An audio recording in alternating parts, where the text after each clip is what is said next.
So really though, once, to Belinda's point, we're doing this, but you know, I think there's two things you got to be cautious of in business. Is you have to be where it's at, but you also have to know where it's going, because you can the next new shiny salon is going to come in town. And really, to be honest, I mean, that salon was doing north at that time of $2 million a year. I've heard up to $3 million a year. That one that she was working in the 80s. Yeah, it was big time. So the thing is, they instead of staying on, it's easy to get there, or it's easier to get on top. It's harder to stay there. Yeah. And I saw vulnerabilities in that company, in my opinion, just from my experience.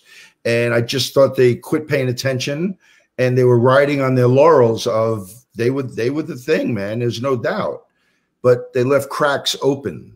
Mm-hmm. And I think what's important to all the listeners, whether it be a small, medium, or large size salon, is you got to be happy and excited and focused on what you're doing. But in the back, there's got to be a little bit of what's next. We ask ourselves all, what's next? What's next? What's your next move? Yeah. So at this time, we said, what is our point of difference? What separates us from the salon she was in, or besides the color of the salon, the size, whatever?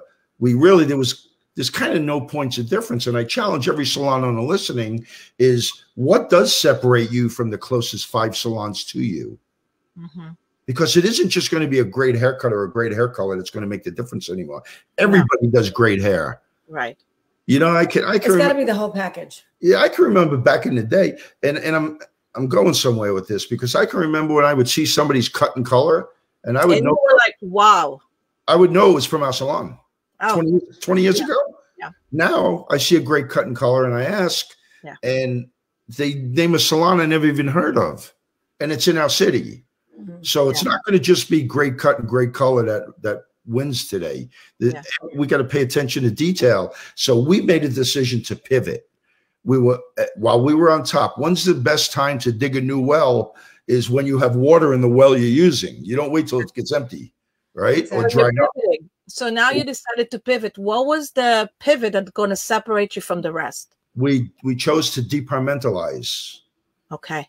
Now we had 20 chairs maybe at the time, all busy with generalist hairdressers. Well, and I just want to pay tribute to Intercoiffure right here, right now, because early on we became members of Intercoiffure, and it's a worldwide organization. Yeah. But it's Intercoiffure America and Canada here, of course, in the United States. And so we became members of that. And so we got to rub elbows with the most elite salons across the country. So the thing that stood out to us was they were specializing. They were departmentalizing.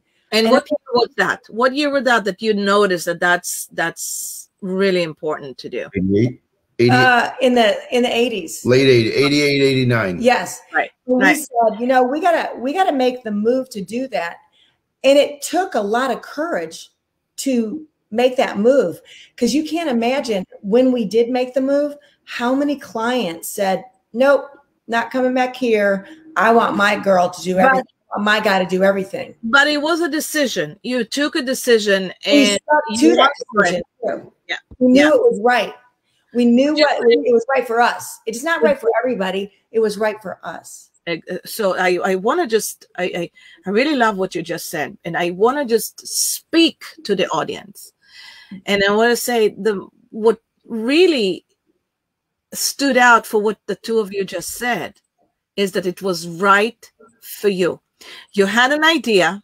There was a reason why you wanted to do it. You were learning from a big organization because you were exposed to many other diversity running business and successful businesses. Something talked to you, and there was something in it that you really like because it fits the two of you for whatever reason.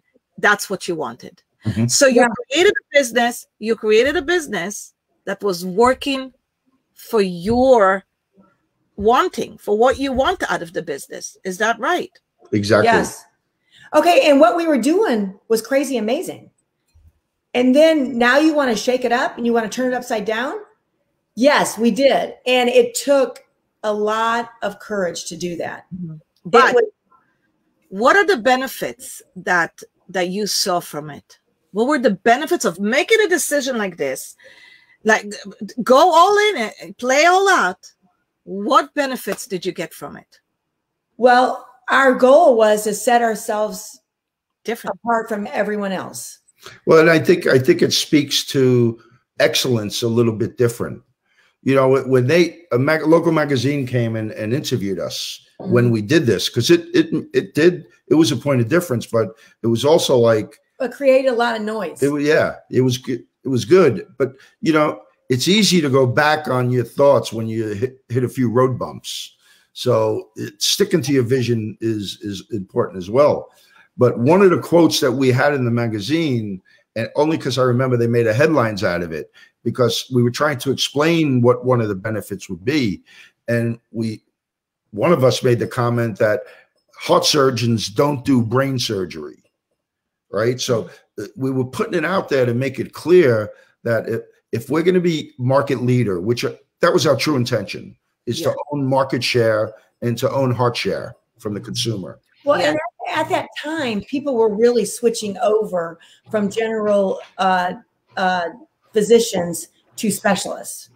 So that that process was already taking place out there in the world.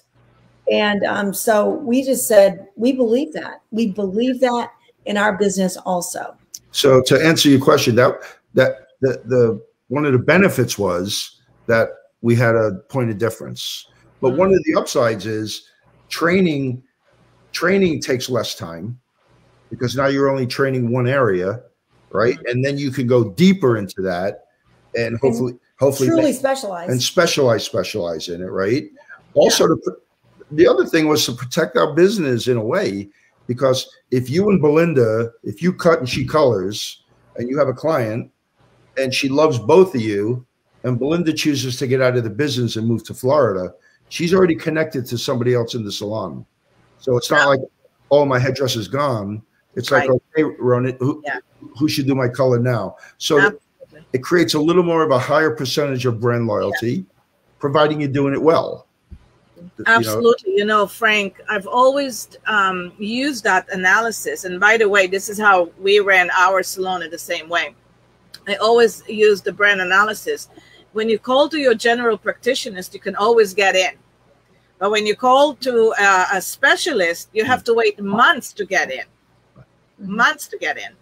So that's a huge benefit. And what I love about your pivot thinking is that it didn't take reconstruction your salon. It didn't take thousands of dollars to invest in building another wall or taking a wall down.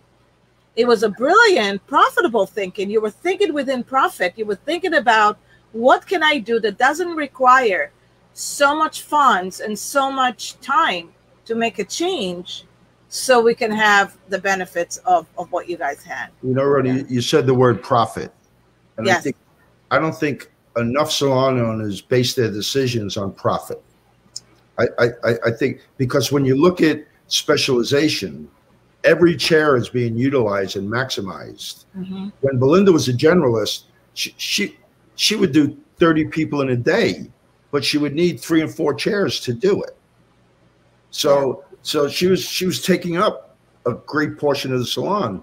So when you specialize, it also allows you to charge more, providing you every chair running, providing you do it right. So now, from a profitability standpoint, the money's dropped to the bottom when every chair is being maximized.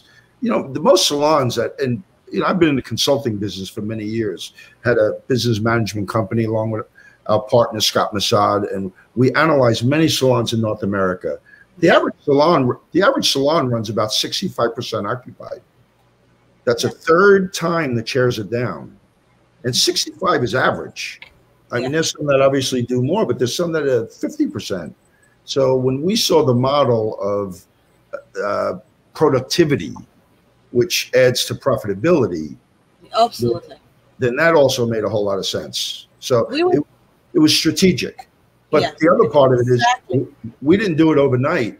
we made a strategic decision, and I think that's the key word in any decision making for a manager or an owner. Is it a strategic decision, or is it just something new and shiny that you heard on a podcast somewhere that might not be interdependent within the system that you're currently running?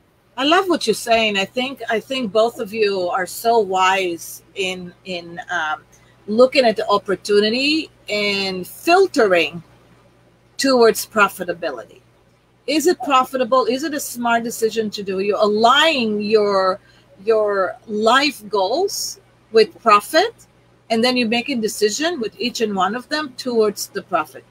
So I love that you and I talked about what is profit, and I would love for everybody here to listen to this, because this is really important.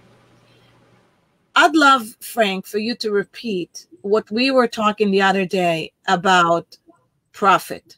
Everybody think that the bottom line at the P&L where it says net profit, that is your profit. We all know, we not all know, most of us don't know the truth. It is not the real profit. And what are the three most important things that an owner should know about a profit? We were talking about three key pain when it comes to profit. Yeah, well, you know, at the end of the day, and I think I know where we're going with this. Yes. It's, you know, to a P&L statement, which I feel like a lot of salon owners don't spend enough time truly learning what a P&L statement says. It's an owner's report card of how good they're doing as an owner. Yes. You know, just like key indicators, or like KPI, key performance indicators, KPIs, tells a hairdresser what their report card is, right? When you see a professional baseball player come up on television to go to bat, they put their performance right on the screen. And if you suck, it shows. If you're fabulous, it shows. But we as owners and hairdressers tend to want to put our head in the sand and just willing to work hard, but not really understanding if we're hitting the target or not. Yeah. So a P&L statement is very, very simple. It's broken down into three segments, right? You have a fixed overhead, which is exactly that. It's fixed. Then you have variable expenses, which is exactly that. They're variable expenses, right? They could be retrended or reduced or increased at any time. And then the bottom three in the bottom line is profits. And most salon owners either wait till the end of the quarter or the end of the year, or the end of the year. I can remember the first few years we were open, we would go to our accountant in February to get the year end, the year before. And as soon as we got in there, I would flip every page until I got to the last one and just hoped with all my heart there was no parentheses around the number. I knew that was bad. Yeah.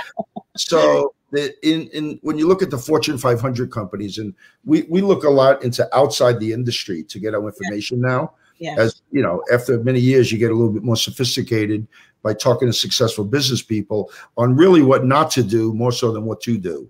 Yes. And every Fortune 500 company runs their business accounting in this fashion when it comes to that P&L statement. It's called reverse bottom line accounting.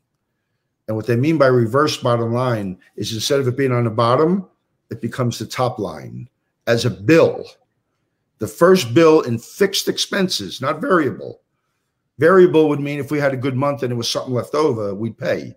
No, it's fixed. No different than rent, no different than taxes, no different than compensation. And it should be the first one because three people have to make money.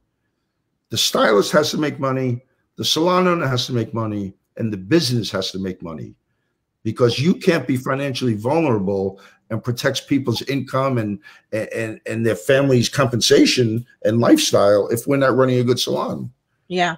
And so, that is, I think, something that, you know, how when we go to high school, nobody ever tells us about how to balance your checkbook, right? Oh, nobody ever tells us. They don't even tell doctors when they go to medical school how to run a business, but yet they exactly. You can go to whatever MBA program or master program, you still don't know how to run a business. So for anybody who's listening, those are the three most important things. If you pay yourself first, if you pay the company, and you pay your stylist, then the rest is whatever is left over. And the leftover is what's going to be the variable or the fixed expenses. I love that. I think I really want you to say that without even me saying that, because I think it's so important to hear that. Now, Run it. Let me say one thing, because I think a lot of people get confused with that. It's because they'll say, hey, Belinda, what's your profit? Or Frank, what do you guys profit? None of it's relative to each person. She said, if it's best for you. The same thing with the reverse bottom line accounting. You have, if this year was -6, how about your bottom line reverse bottom line account and go just to break even at 0? You can't turn around and say, I want to make 10% if you only made 2% last year, because you're asking yourself to grow 400% in just profit. So you have to use last year's number as historical data, because that's your true report card. And then make your decisions based against that. And start getting into the habit of doing it. Even if you did 1% more is better than none. That's right. So 1%, little step at a time, compound, approach, I would say. We call incremental success. Incremental success. Even if it's 1%, it's better than less than 3, because if you're not paying attention, you may be down 3 because you weren't paying attention to it. Yeah, and even if you have those apprentices, that we hate so much, if you just increase it by 1, you're already profitable. Okay, get rid of that. Exactly. I love that. I want to take this conversation, and thank you for touching base on profit, because everybody here is always afraid to talk about money, talks about profit, the statements and everything. And I want you guys to know, if I learned how to read them, and if I learned how to follow numbers, anybody can. If I did, and you don't know the story behind me, anybody can. It's just about educating yourself more than before. That's all it is, really. But I want to take this conversation because you entered a whole different dynamic of business, the two of you. The two of you decided to going into opening barbers shops. Now, I love to talk about that, and I've always been so curious. I've had many salons under my wings, and many barbershops that act like a barbershop should be an afterthought. Like, it's just, people are not making any money in barbershops. And every time I was trying to tell them, it's the same formula, guys. It's the same formula. You have to follow the profit first, or you cannot charge $2 for a haircut. It just doesn't work. But yet they say, well, we have a different demographic, or we have something different, or there always is an answer to a barbershop when they're saying, well, we have to pay 60% commission, or we have to, I mean, how can we change this? How? First of all, is it an answer, or is it an excuse of why we're not doing well, Belinda and I, this is, we have a saying that you can't make excuses and money at the same time. They don't live in the same building. You can't do it. And again, it is a different business. It is. But look, there's 100 pennies in a dollar, whether you're a salon owner or a barbershop owner. Okay. And I think this whole new trend of barbershops, a lot of it have been spin-offs from salon. I started as a barber. My original background was barbering, not hairdressing. So, well, actually, Frank, we started barbershops before it went like crazy and mainstream, and everybody's doing it. He told us we were nuts. Everybody's doing it. But, and because of your background, you wanted to pay tribute to your grandfather, which I thought was so cool. Yeah, I always thought, look, there's going to be a day where I'm going to chill out in the salons. I want to have a place. I can remember the barbershop in the neighborhood. All the guys would hang out and scream and argue, and they knew everything. And, like they were Monday morning quarterbacks and talking about sports. Awesome. I grew up in that atmosphere. I absolutely loved it. And I don't think there's a guy alive that don't, depending on their age, but if they went to the barbershop with their father or grandfather, it was a memory maker. Yeah. So that's what I want to say to that. Yeah. That, it wasn't about like, let's make more money. He wanted to recreate a beautiful experience that he had. And I think the best businesses, I don't care whether you're a bank, a salon, a hospital, whatever, if the experience is there, you're going to be successful. Okay. So what we did in our barbershops was create this vision that and this experience that Frank had and his dream of reliving that and making, you know, our tagline in the barbershop is where men feel like boys and boys feel like men. And I think that's beautiful because boys feel like they're hot stuff and they're big and I'm at the barbershop and guys just feel like this is fun and I want to relive an experience that I had with my father or my grandfather. I love it. Love it. It's all about an experience. And if we provide that for them, if we're just, you know, looking cool ourselves, and I think that that's where a lot of failure comes in barbershops. And this is only my own opinion. Okay. I just feel like if you're too busy thinking about the way you look and not giving experience to your clients and or the business that you're in, then you're going to fail. It's same as a hairdresser. You're going to fail. The client's the star, right? Yeah.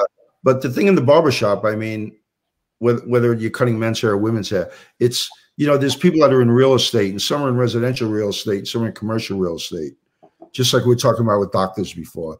But at the end of the day, there's 100 pennies in a dollar. I don't care what restaurant you run. How many pennies are you dedicating to your fixed overhead? How many pennies are you setting up in your variables? And how many pennies do you want left over? So if you think you can make 10%, you pay yourself 10%, and then you got to run your business on the 90. Right? So if some barbershops can't pay 60. If they inherited the building or their grandfather owns it and says, just give me $300 a month, then you got more money to work with compensation. So there's some rules and regulations of percentages on a P&L, but everything's different. Everywhere is different, you know? So do you come up with the plan of, because you're thinking to yourself, okay, the margins are smaller in barber business than in a salon business? They're larger. Yeah, I was going to say no. The margin's larger, even on a lower price point. Okay, so before you even answer me, like, how can that be? Would you say that the reason why I think that they're larger is because that they're smaller is because we're not charging enough to the cost of 1 hour? Is that correct? Are we always going to run it by what is the cost per hour? So for example, if I'm going to have high rent, then I have to make sure that my prices are accommodating that. Absolutely. So would you think about finding a space that is lower rent and make it that amazing so people will come there in order to have higher margins? We have never, and this is our belief system, we have never purchased or rented A+ or A rent. Or what you say, the 50-yard line. Yeah. We're always the one-off. Can you explain what you just said? Okay, so there's rental properties are pretty much classified, even malls. It could be an A+ mall or an A mall or a B or a B+ or a C. Okay. There's two things that go on with that. If you're going to have an A or an A+ location, you're going to pay super heavy rent. In turn, they're going to give you a whole lot of bodies. That's what warrants an A or an A+ rent, is they have bodies, right? Yes. We call them trips. That's what they sell. Right? That's what they're selling. That's what they're renting you, is the fact that they got X amount of bodies. The numbers don't work in A and A+ rents for a hair salon or a barbershop, in my opinion. Yeah. Right? Now, if you rent a B or a C+ space, you get much cheaper rent. But some people say, yeah, but now you have to advertise to let people know where you are. And that's true. But when you advertise, it's a variable expense. Rent is fixed. Mm-hmm. So if we come in with X amount of money that we're going to advertise to let people know where we are, you only have to do that for a short period of time until you get busy. Then that variable goes away, and now you have more profit. Mm-hmm. But if you're an A or an A+ and your rent is up in a fixed, and not being advertisement or marketing money, you cannot cut and color your way out of bad rent. So let me put it to you people that maybe don't understand. Well, you actually get into the trenches. You go down on the trenches. And the way I hear that, Frank, is in my mind, I'm not the person who reads those P&Ls, the profit and loss statement, so perfectly like you do. But in my mind is a fixed is you got to pay this. Yeah. And a variable is we can't do this, but we can do this. So when you're average, you have choices in your advertising expenses, what you're saying. Yeah. But nothing's going to stop what you have to pay for your rent or your lease. Yeah, taxes. So you don't and have a your choice. Taxes. There's no choice there. So I think I think people get all turned around going like, well, there's a lot of traffic coming through here. There's 100,000 million people walking through past your doors every day, blah, blah, blah. And people get caught up in that. But you're still going to pay that rent no matter if one person walks by or 100,000 people walk by.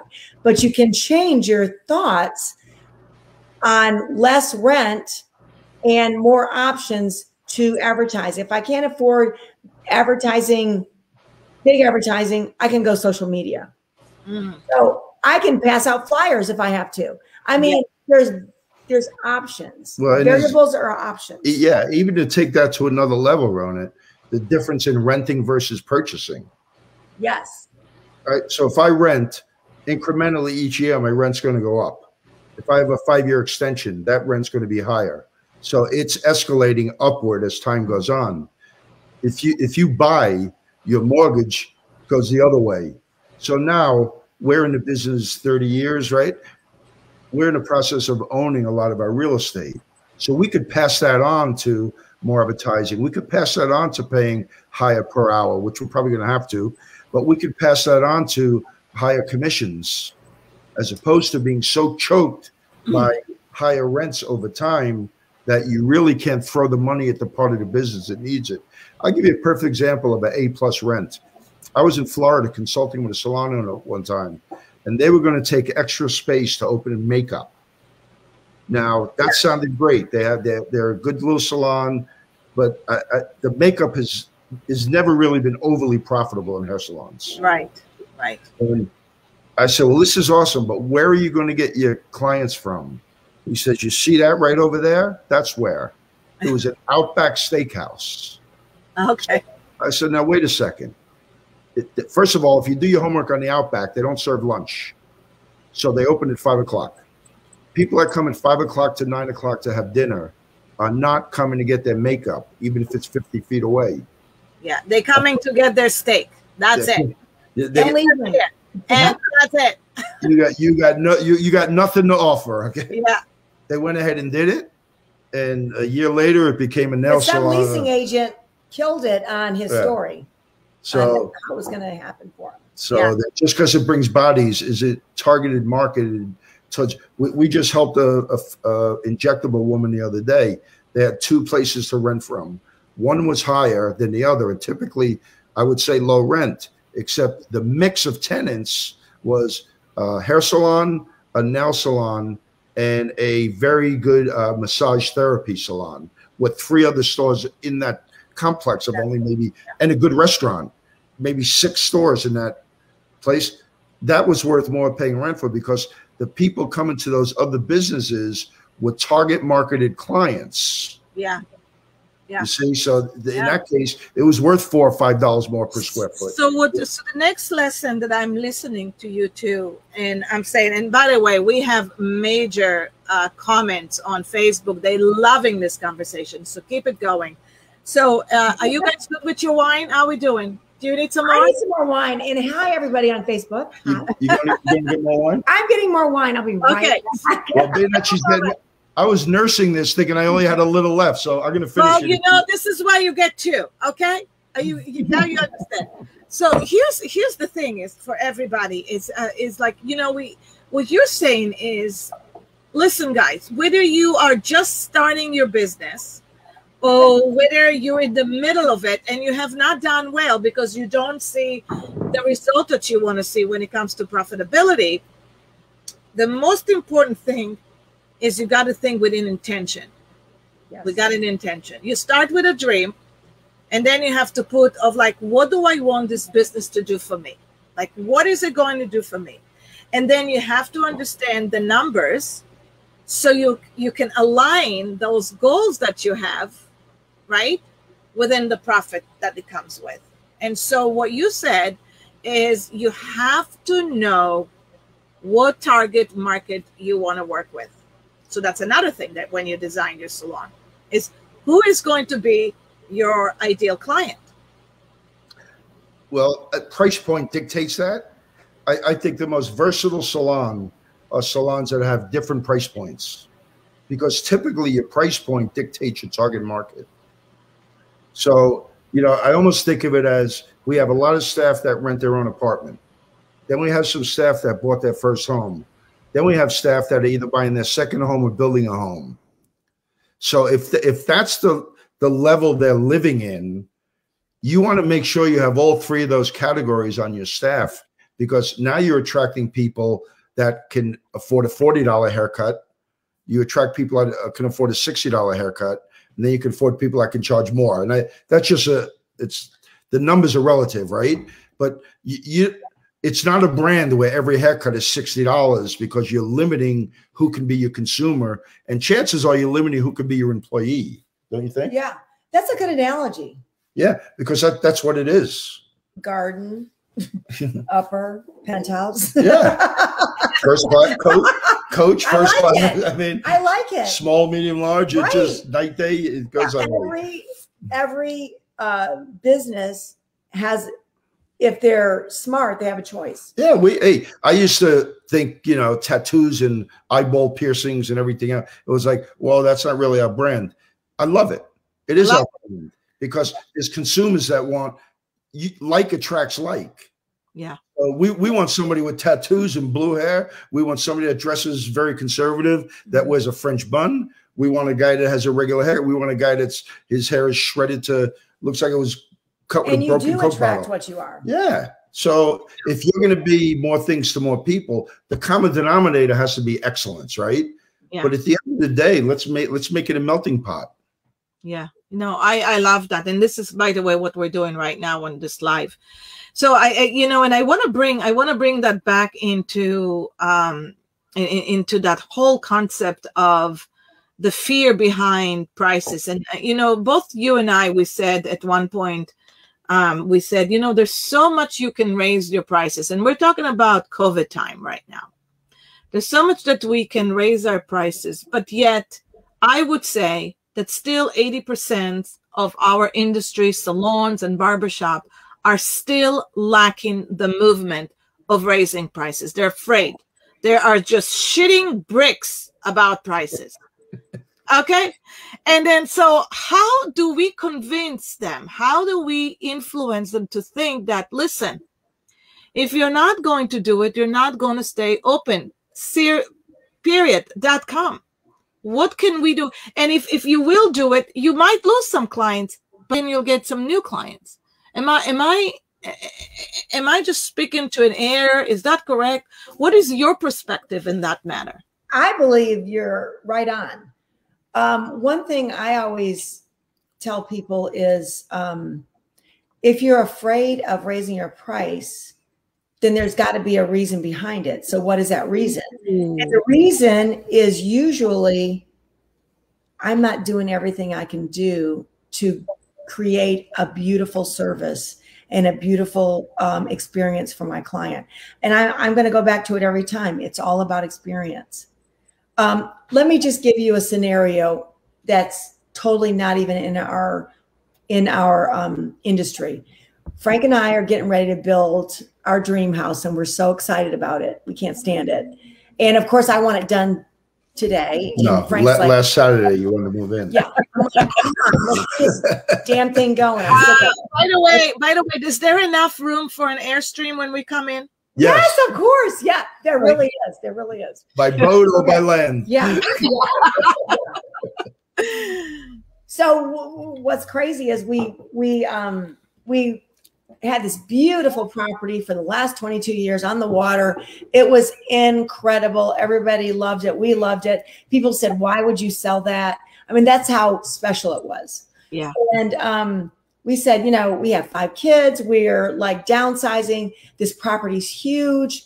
Just the upkeep was incredible, because people would come on our property and I'd want to say, do you work for me?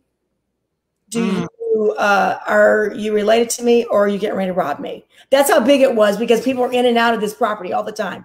And I'm like, okay, we got to, well, with 5 children, you need that, right? This phase has been absolutely incredible. They're all out now. But we're all about downsizing. So we sell the house to a beautiful couple who loves our house. And as a matter of fact, we became really good friends with them. We get to visit our house all the time and see the changes they've made. And we just love it. We think it's so awesome. We just had dinner with them last night, as a matter of fact. And now, so then we, where was I going with this? So sorry. Typically, I know where she's going. I don't know where you're going. No, I'm just, you were talking about raising prices. Yeah. No, but that was outside the industry. You were talking about. So anyway, we downsized. And so then I tell Frank, I was like, Frank, we find this house and we love it. The house is beautiful. And I said, oh my God, Frank, we have got to get out of here. And he goes, Belinda, we just moved here. 2 months after we moved. He said, and I'm so sorry if I can say this, but I'm going to say it anyway. We just moved 22 years worth of shit out of our house, and we have downsized, and this is so awesome. And I said, no, I know I love this house, but I miss the water. So now we're building a house. So now let me move up to this. So now we're building a house. So today we're looking at tile, and by the way, we're so excited about building this house because, again, it's an adventure together, and we love doing things together. We're good at it. We're so so anyway, so we're talking to our tile man today, who is so passionate about our tile. I mean, he was like, yeah, I want this. Let me show you something. And he's so excited. He's so excited. And so I just said, we talked to another person just recently about tile, and they were not passionate. We literally walked away from this person because they were like, what do you want? I mean, do you not tell your hairdressers this? Don't ever ask a client, what do you want? You brought 2 amazing points. One of them is like, you moved into a house that you thought it was going to be great, but the environment did not agree to you. You need to get out. There was something with that feng shui was not working for you.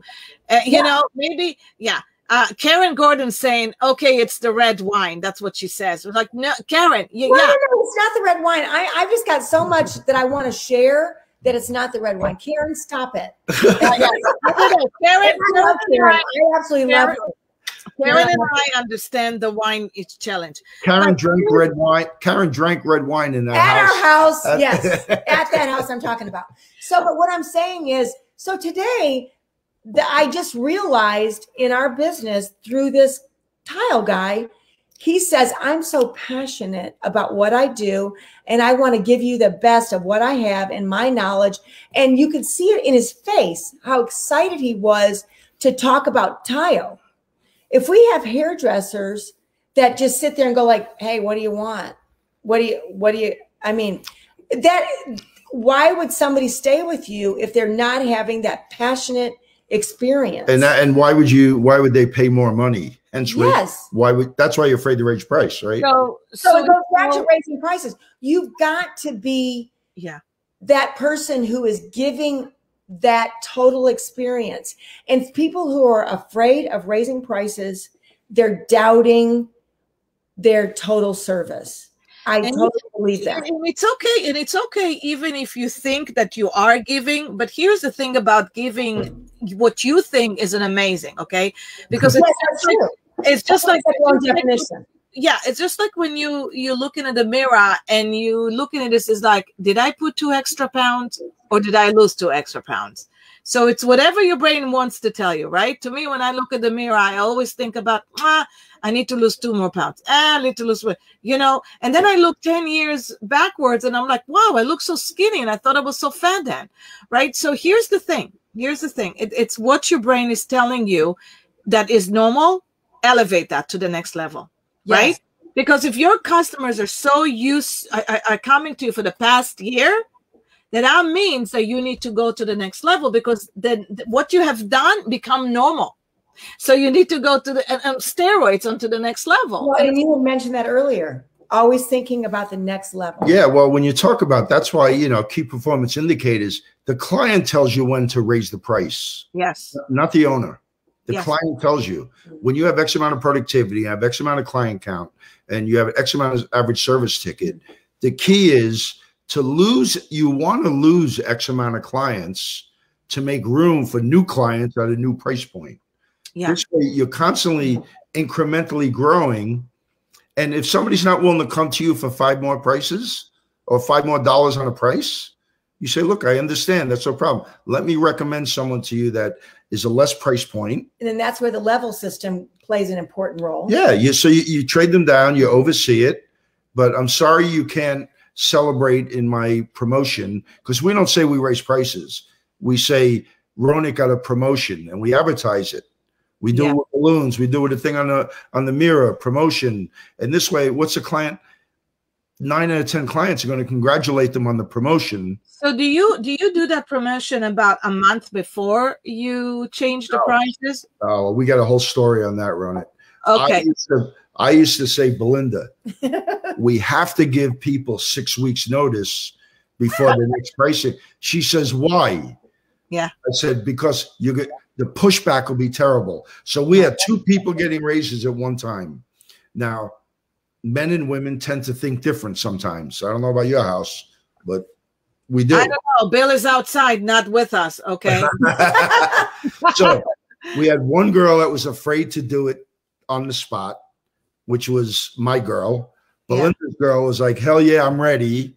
So we did, and this was really as a comparison. We wanted to see what happened. So at the end of each night, we would check with the front desk, checking out, and how much pushback did we have with the client that had no notice. Oh, Mary at 2:30 said, you know, it would have been nice to know. So what we do with that anyway, if they do complain, we're sorry that you weren't aware of their promotion. We'll honor your last price. And just so you know, next time it will be. Yeah. So say it was a $5 increase. It's only one client that didn't complain and didn't pay the $5. Absolutely. So I'm over here saying we're going to tell them for 6 weeks. And for 6 weeks, the hairdresser is getting berated that the prices are going up. Well, you know what? I used to think it's so. I love that. I love that. This is so good. And by the way, Karen says that Jerry used to say people want to pay more, not less. Yeah. You know, and they do, and they want to support you. But here's the thing: there's always going to be that 1 or 2 or 3% who have to bitch about something, and that's okay, right? And that's okay. But here's the thing: you got to look at this as, you know, for anybody who plays a little bit in the stock market. Nobody is telling you when prices are going down or up, right? You just have to adapt to it, and you adapt. Well, you know what? How about Macy's? If you get a certain white blouse that you love the way it fits, it stretches, it fits perfect, and you wear this white blouse as a staple. If they're going to raise their prices, and they call you and say, "Hey, that blouse went up $4," just so you know, next time you come in, it's now $68. It's no longer $64. Mm-hmm. You go in there, they charge you more, and you make a decision to come back or not. If the local gas station goes up 3 cents on a gallon of milk, they don't call me and tell me. They don't put a note on the door, hey, next time you come in, milk's going to be 3 cents more a gallon. It's business. Yeah, it is. That's the thing, man. It's business. Yes. Well, it goes back to when we made Frank, as you say, it's a business, you guys. It's it literally goes back to when we decided to specialize. You got to commit to your decision and believe in it and stand strong with it. And then if you do stand strong with it and you know you've done everything that you possibly can do to make your clients the best service available, the best on point with hair trends, the best experience, then you can lay your head down at night and feel good about raising your prices. That's really what it's all about. Hey, how about Rona? You talk believe about in yourself is what it's all about. I got one I forgot all about. When we went to making our salon no smoking. Now there's probably people on this call that don't even know what we're talking about. The hairdressing chairs used to have ashtrays in the arms, and every client and every hairdresser was smoking at the station. Man, it was a cloud you were doing. So we go to be the first salon in the city, no smoking. We had clients threatening us like crazy. We literally had a client walk up to the desk and smoking a cigarette. In the face.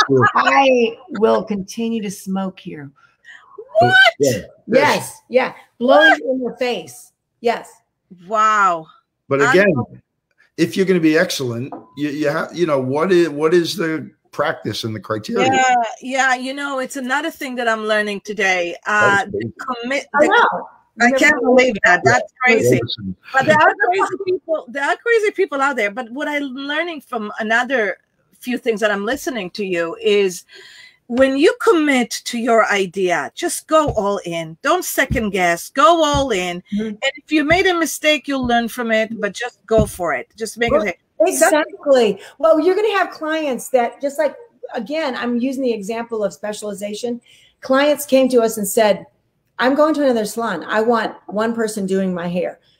We totally understand. Thank you so much for your business. We appreciate you. Hopefully you can come back in the future. If you don't, we can still remain friends. That's what we said to these people. They all came back. And then it was just absolutely amazing how many people were mad and upset. And then they came back. You got to stay the course. You know, I heard James Morrison from Tony and Guy. Yeah. You either stand for something or you fall for anything. Make a stand. Yeah. You know, so. And you can't make anybody wrong for their decision. That's the biggest point I can make tonight. Don't make anybody wrong for their decision. It's their decision, and you can still love them from a distance. That's the philosophy. Oh my God. So here is a couple of ending questions, because we've been on this show for an hour and a half.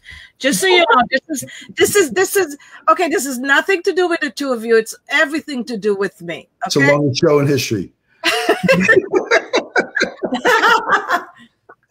Okay, so here's the question. The question is, knowing what you know now, in these crazy, bizarre times that we are in, we all know we're still going into this forest, what we called COVID, and there's still going to be some sticky times.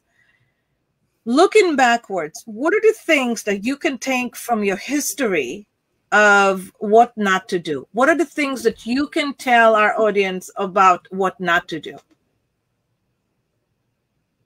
That's a great question. I would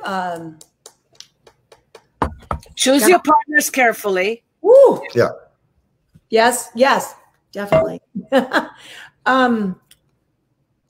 I think that we need to listen to our people and not be so, this is the way it is. Our staff. Yeah. Listen to them.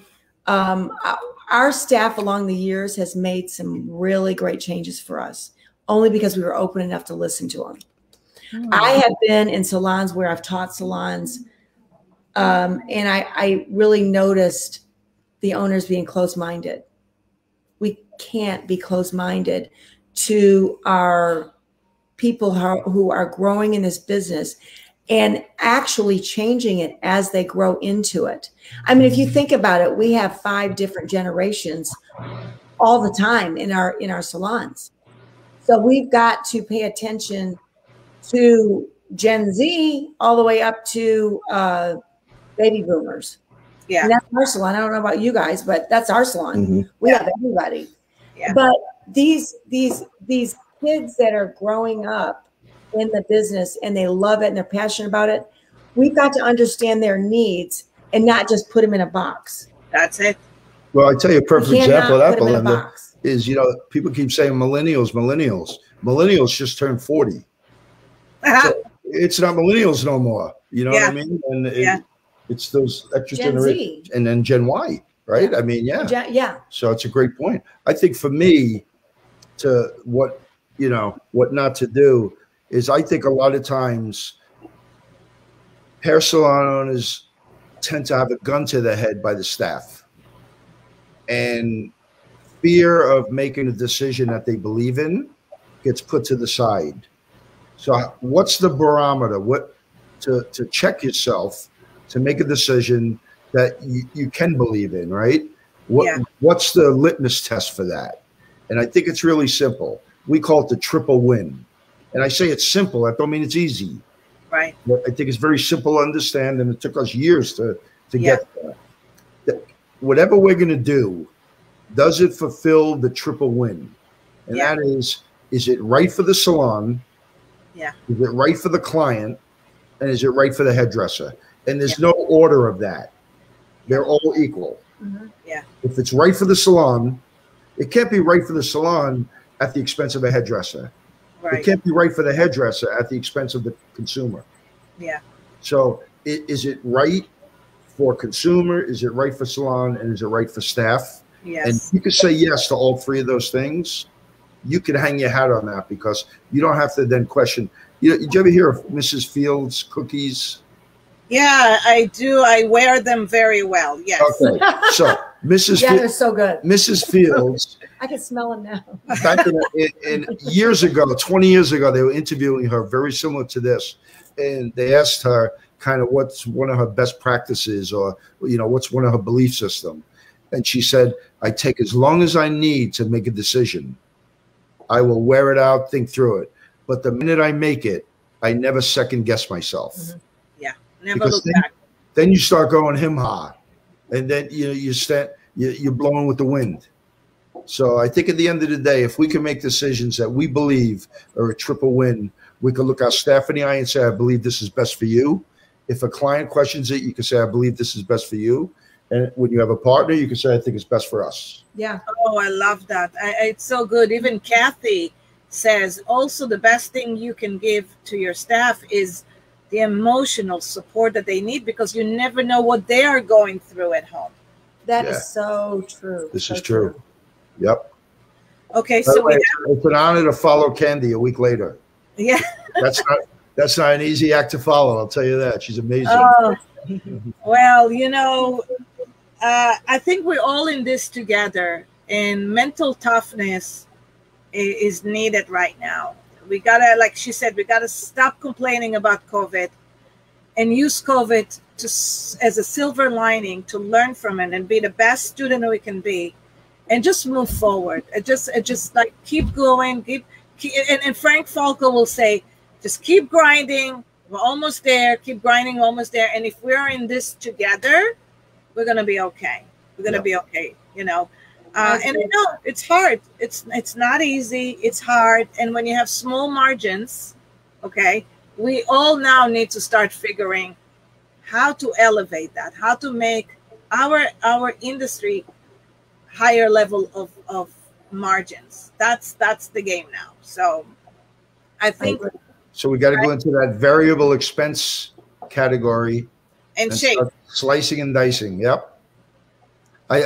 I would say this to the salon owners on the call and this is strictly a vibe. I'm not even saying it's mathematically correct, but what we're doing, and I think that's what we want to, I think we all have this innate kind of desire to wonder how other people do things. So whenever we're sharing, it's just, this is how we do it. It's not that it's right or wrong, but it's just the way we do it, right? Yes. So the thing we're really looking at is, if we got PPP money from round one, and now again, if you get it in round two, let's be cautious that that's not like a false sense of security. Yes. All right. Because the margins in 2022 are going to go back to reality, because I don't think you'll see a third round of PPP. I'm shocked there's a second round. Okay. That's a good point, Frank. Right. So we have these monies that of business we didn't do. Matter of fact, there's some businesses that are probably financially healthier and richer now than they were prior to COVID. They didn't get the triple P first run. If they didn't. Yeah. Yeah. But if you got PPP money be cautious because 2022 is going to be more reality than 2021. Yeah. And I say that to just keep a little eggs nest on the side, because we don't know what the forgiveness is going to be for 2020 for the second round yet either. Right. Right. So what you're saying, guys, be really cautious and actually build your profit as if you didn't get your triple P. Absolutely. Put aside and try not to use it. Yeah. Don't think of it as free money, because we may need it in 2022 more than now.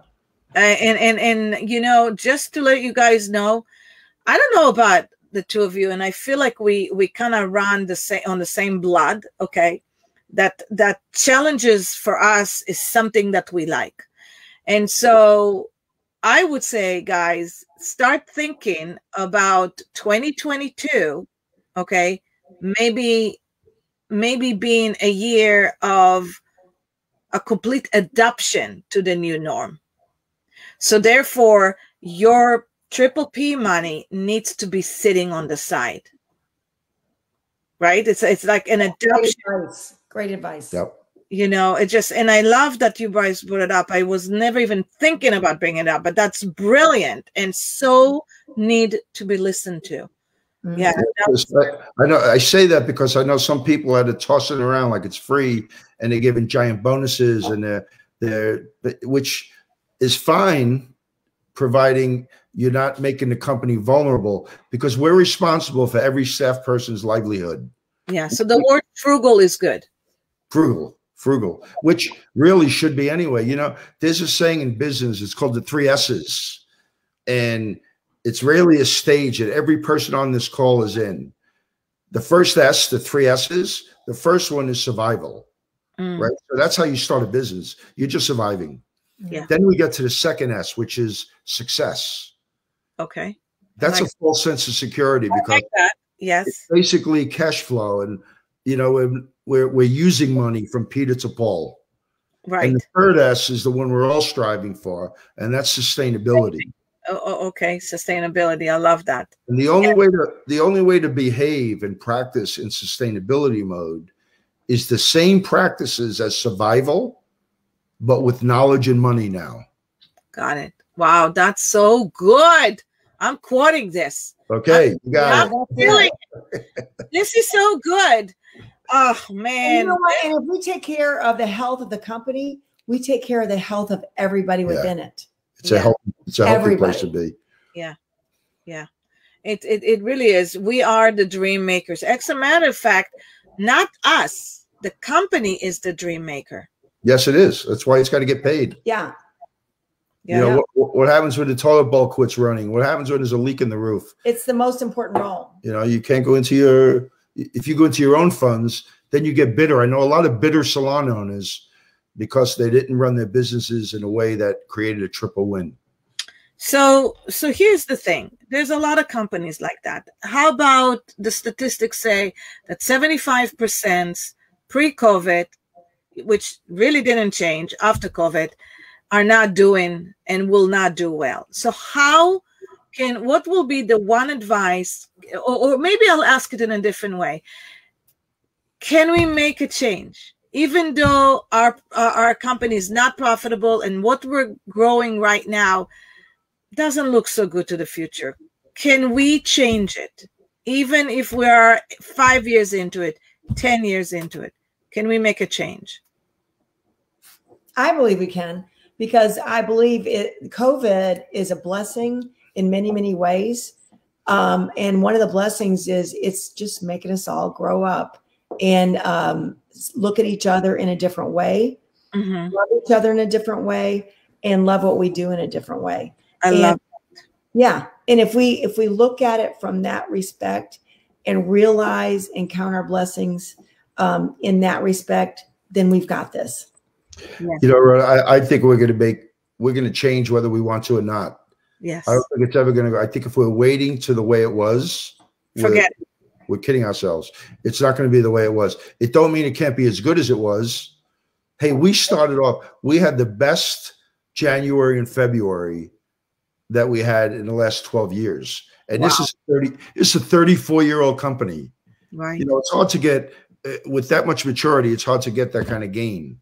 Yes. And then bam. You know, I always believed we were in the business that nobody could take it away from us. You know what I'm saying? Robots can't do it. eBay can't. Amazon can't. Amazon did from the retail side, but from the service side. Well, we were always recession proof. Yeah. Always.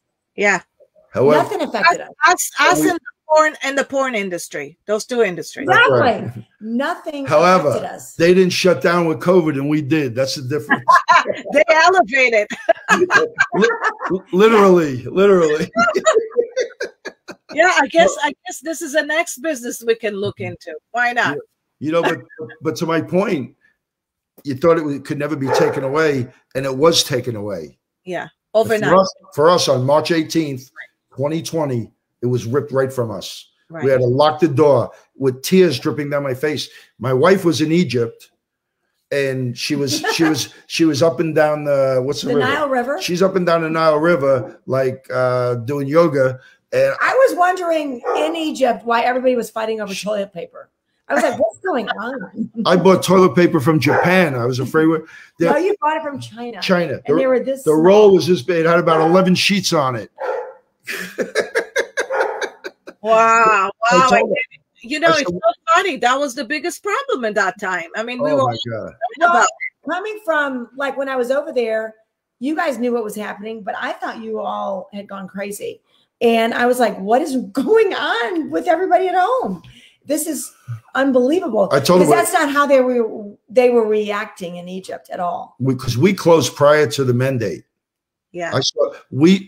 If you could see the look in our staff's eyeballs coming to work, I say, you know what? I can't do this to them no more. You know, at the end of the day, as an owner, our clientele is our staff, not our clients. Yeah. And we have to serve our staff the way we ask our staff to serve the client. Oh, at least. Yes. Right. And I look at them and they were coming in scared. I said, you know what? We can't do it. No, I told Blair we're going to close. No, do this, do that. I said, you don't understand. She was there. She got on the last plane out of Egypt before they completely shut the whole country down. Then got to New York and got the last plane out of John F. Kennedy. Yeah. To it was truly a wing and a prayer. You know, so it was so fearful. Well, yeah, let me tell you something. It's a whole nother talk about the mental anxiety and the anguish that COVID put us through. What we went through was unreal. But it should be a whole nother talk because people need to hear it. I got to put it this way. People need to hear it. He needs to go on a TED Talk and tell what we went through. No, I'm on medication because of it. And now we're much better for it. Yeah. But I'm telling you, it was something that at some point you need to. We'll tell that story because you know what? That we've had ups and downs. We've had a partner rob us, go bankrupt. That was child's play in comparison. So we should do a part 2. Yeah. Well, we're going to do part 2 and we're going to talk about mental toughness and we're going to do, exactly. We need to talk about the mental toughness we've been through. For real. Yeah. Okay. I would love to do that. How about I do the mental weakness and you do the mental toughness part? No, we're just going to talk about what happened because it was a doozy. It was wild. It was a ride. It was a doozy. Yeah. Well, let's keep that story for our next time because I think everybody needs to hear it. And we are looking at 8:43. And you have been my longest ever live cast. But okay, just so you know, I have had such a pleasure. We could go on all night. Yeah. Oh, listen. All I need is a little refill. Bill, are you going to ever come back? But you know what? Here's the thing. I just wanted to tell you from the bottom of my heart. I didn't really prepare for our conversation today just because I knew I was talking to 2 people who are just so authentically in the moment and going to share so much that I was just really listening today. And I think everybody here just got so much value from the 2 of you. One last question and one last thing. What does it take to have a phenomenal marriage? Trust. Belinda? but I trust Belinda 100%. I was going to say sex for 1 second, but no. If you trust each other, sex comes with it. Gift with purchase. You know what? Here's what I know about love. And I've been thinking about love since Valentine's Day yesterday. Oh, no. Here's what I know about love. I'm still thinking about Frank. Tell me he's nude under this Zoom attire. I didn't say nude. No, he's not really. I said Speedo. Oh, okay. And it's like this. Speedo. Oh my God, Frank. Okay, love. Well, here's what I know about love. I love Frank for everything he is. I don't love him for the things I expect him to be. I love him for everything that he is. And I love you because I accept you for everything you are. Well, I trust you 100% and love you all the way. All the way. I expect nothing and accept everything. Everything. With that, guys, I can't even say that I'm so grateful to have you guys here. These were golds and diamonds, and everybody here is enjoying this night so much. So don't get off. Don't hang up. Stay on. I'm going to shut off the cast, the live cast, and tell everybody, guys, I don't think I can ever outperform this episode. Don't you agree? So, but I will see you next Monday with some more goodies. We're going to be talking about how to be a healthy entrepreneur, a healthy stylist with DJ Don, who's going to teach us and show us everything about wellness and nutrition. So I want to get on that one. That's awesome. And that will be fun. Yeah. She is amazing. She is fun. I love DJ. See her. All right, guys, have a good night. I know it's a little late, but you know what? This has been amazing. So I see you guys later. Everybody for coming on and sharing this moment with us, or many moments with us. Thank you all. Thank you, guys. Hold on. Don't get off.